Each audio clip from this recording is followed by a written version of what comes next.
हम रासायनिक अभिक्रिया पर बात कर रहे थे। रासायनिक अभिक्रिया में क्या था कि दो या दो से अधिक क्रियाकारक पदार्थ, दो या दो से अधिक क्रियाकारक पदार्थ मिलकर के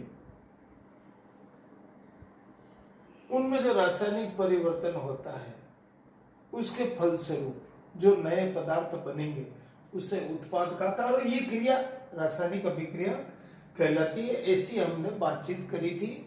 मान लीजिए 2KClO3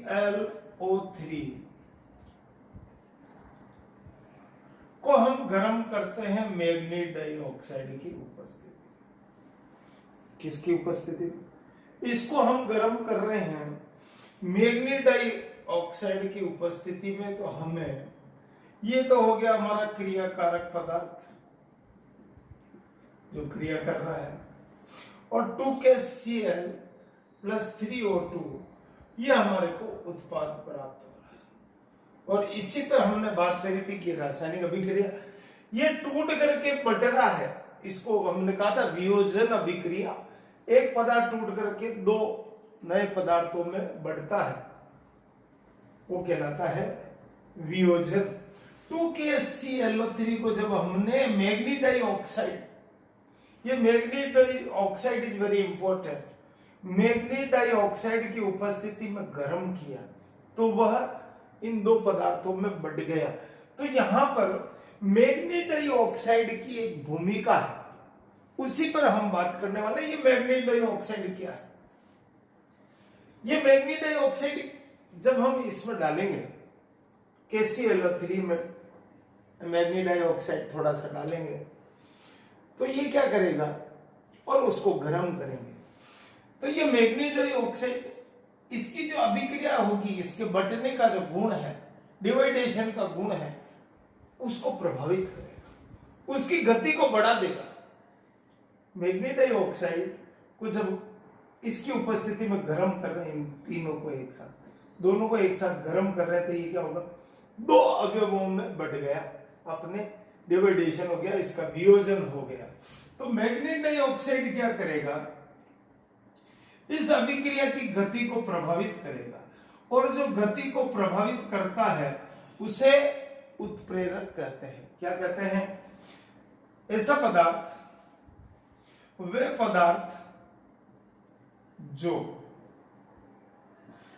पदार्थ जो रासायनिक अभिक्रिया में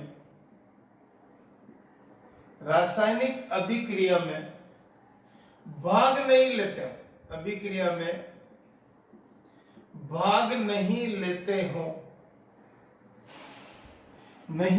हो, लेकिन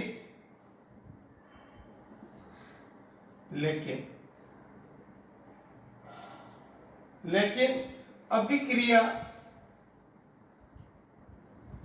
के वेग को प्रभावित करते हो उन्हें उत्प्रेरक कहते हैं। किसको कहते हैं? उत्प्रेरक। जो रासायनिक क्रिया में भाग नहीं लेता, वो रासायनिक अभिक्रिया को चालू नहीं कर सकता। हमने मैग्नीज डाइऑक्साइड डाल दिया, लेकिन ये चालू नहीं कर सकेगा जब तक हम उसको गर्म नहीं करेंगे। जो ही हम गर्म करना चालू करेंगे और ये एक्टिव होकर इसको अपने अभिक्रिया के लिए प्रेरित करेगा, तो क्या करेगा, ये रासायनिक अभिक्रिया में भाग नहीं लेते हो, लेकिन अभिक्रिया के वेग को, अभिक्रिया की गति को कम ज्यादा करने का गुण रखता हो, उसे कहते हैं, उन्हें उत्प्रेरक कहते हैं। और इस क्रिया को जो उत्प्रेरित करती है, इसको कहते हैं उत्प्रेरण। उत्प्रेरण, गति को बढ़ाना या कम करना कहलाता है उत्प्रेरण, और जो गति को बढ़ाता है या कम करता है उसको कहते हैं उत्प्रेरक, जिसकी उपस्थिति में ये होती है। और ये जो पूरा प्रोसेस होता है उसको कहते हैं उत्प्रेरण। क्या हुआ फिर समझे। हमने KClO3 में मैग्नीज डाई, तो यहां पर मैग्नीज डाइऑक्साइड उत्प्रेरक का काम कर रहा है। बहुत सी बार हमने देखा है, हम लोग 8-10 लोग बैठे हैं, आपस में बातचीत कर रहे हैं, लेकिन कुछ व्यक्तियों की विशेषता होती है, कुछ न कुछ ऐसा ऐसी बात छेड़ देते हैं या ऐसी कोई बात रख देते हैं जिससे के कारण से उस वातावरण में एकदम परिवर्तन आ जाता है। तो वो व्यक्ति क्या काम कर रहा है? उत्प्रेरक का काम कर रहा है, जिससे वहां का माहौल एकदम परिवर्तित हो जाता, बदल जाता, लोगों में उत्साह आ जाता। तो वही गुण, उत्साह भी आ जाता, कभी कभी लड़ाई झगड़ा भी आ जाता। तो इसमें कौन MnO2 उत्प्रेरक का कार्य कर रहा है? तो वे पदार्थ जो रासायनिक क्रिया में भाग नहीं, जो अभिक्रिया में भाग नहीं लेते, मतलब इनका कोई इसमें सब्स्टिट्यूशन नहीं है, इसमें कोई एडिशन नहीं कि ये बटेगा, इससे जुड़ेगा, नहीं है, लेकिन ये इस अभिक्रिया को प्रभावित करते हैं। इनका काम है अभिक्रिया को बढ़ाना, एक बार चालू होने के बाद उसकी गति को प्रभावित कर देते हैं, इसलिए इसको कहते हैं उत्प्रेरक। और उत्प्रेरक में इनकी कुछ विशेषताएं हैं। क्या है? ये दो तरह के होते हैं, दो तरह के। एक तो है समांगी, दूसरा होता है विषमांगी।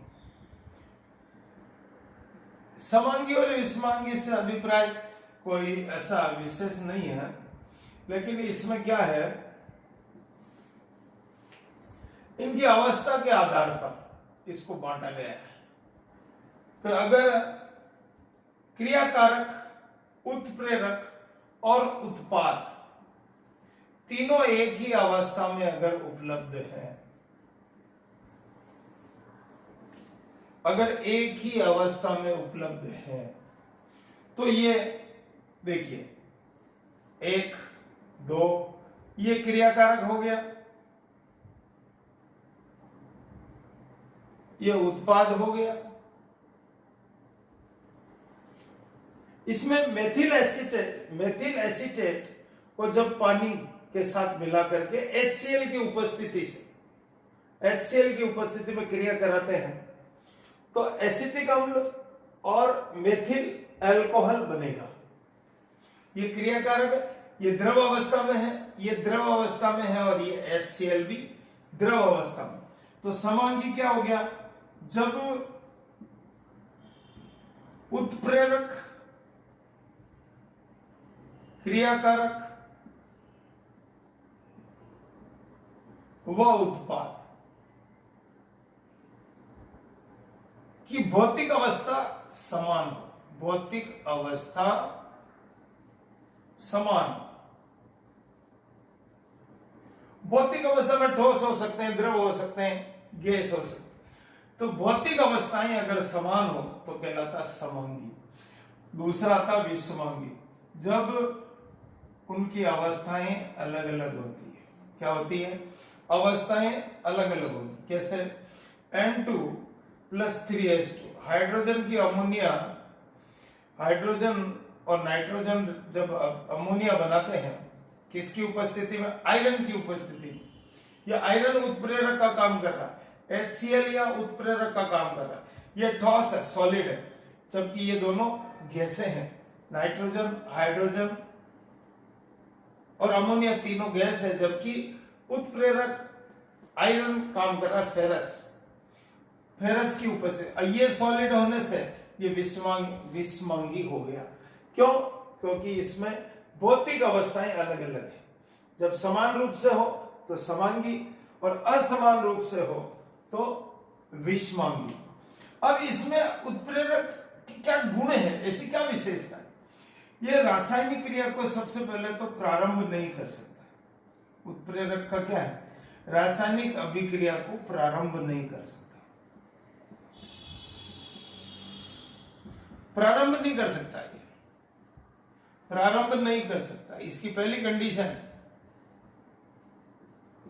आप क्रियाकारक डाल दो, उत्प्रेरक डाल दो, जब तक उसकी और कोई कंडीशन नहीं है, जब तक अभिक्रिया चालू नहीं होगी, तब तक ये काम नहीं करेगा। दूसरी स्थिति, इसका संगठन अपरिवर्तित रहता है।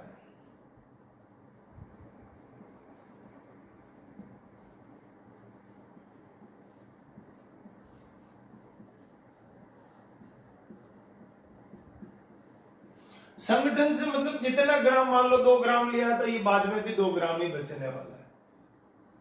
संगठन अपरिवर्तित रहेगा, यह अभिक्रिया को प्रारंभ नहीं कर सकता। ठीक है, अभिक्रिया के वेग को प्रभावित करता है, वेग को प्रभावित करता है। क्या करता है? यह अभिक्रिया के वेग को प्रभावित करता है, इसका सबसे बड़ा गुण है। चौथा, एक ही उत्प्रेरक सभी के लिए, एक ही उत्प्रेरक सभी अभिक्रिया के लिए आवश्यक नहीं है। सबकी अलग अलग कंडीशन है, एक ही उत्प्रेरक सभी के लिए नहीं, अलग अलग कंडीशन में अलग अलग काम आते हैं। अगर ताप परिवर्तन होगा तो यह प्रभावित होगा, ताप परिवर्तन पर प्रभावित, ताप बदलने से इसके गुण बदल जाते हैं, ताप परिवर्तन से प्रभावित होता है। क्या होता है? ये प्रभावित होता है। अगर रिवर्सेबल अभिक्रिया है, रिवर्सेबल उत्क्रमणीय अभिक्रिया जो दोनों तरफ होती है, अग्र और पश्च, तो उस स्थिति में यह अग्र में भी उतना ही काम करेगा जितना पश्च में करेगा। तो उत्प्रेरक का क्या हो गया? विशेषता होगी जो रासायनिक अभिक्रिया में भाग नहीं लेगा, लेकिन उस अभिक्रिया के वेग को प्रभावित करेगा, बढ़ाएगा या घटाएगा। हमेशा अभिक्रिया को बढ़ाने का काम ही करता है, कहीं कहीं आवश्यक होती है तो कम भी करता है, तो उसके लिए भी हम उत्प्रेरक का उपयोग करते हैं। ऐसा आवश्यक नहीं कि एक ही उत्प्रेरक, कभी कभी अभिक्रिया में दो उत्प्रेरक का भी उपयोग करना पड़ता है। तो उत्प्रेरक का मुख्य गुण है कि वह अभिक्रिया के वेग को प्रभावित करता है। ठीक, समझते हुए इसको आगे करें। अगले वीडियो में इसका सेकंड पार्ट उत्प्रेरक का, और ये कौन से होते हैं, धनात्मक, ऋणात्मक, और भी हम बात करेंगे। बहुत बहुत धन्यवाद।